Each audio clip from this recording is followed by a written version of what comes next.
Ettevõtetel on tänapäeval mitu võimalust, kuidas läheneda tehisintellekti juurutamisele. Ja kindlasti siin tuleb alustada lihtsatest asjadest, ehk ChatGPT, Google Gemini või Microsoft Copiloti juurutamisest.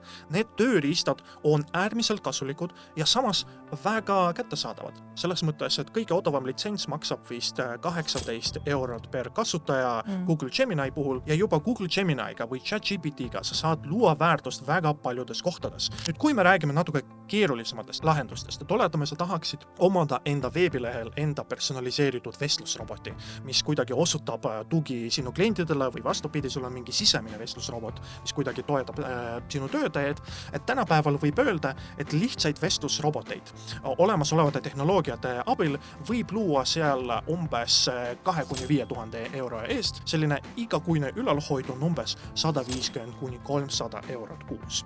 Ja kindlasti seal on olemas ka keerukamaid lahendusi. Lahendusi, mille loomiseks on vaja võib-olla kulutada 10, 20, vahepeal ka 100 000 eurot. Need on tihti siis sellised kohandatud ja spetsiaalselt sinu ettevõtte jaoks treenitud mudelid, mis kasutatakse juba mingite keerukamate ülesannete lahendamiseks. Näiteks laoseisu optimeerimise ülesanne või mingi logistiline ülesanne, teekondade arvutamine.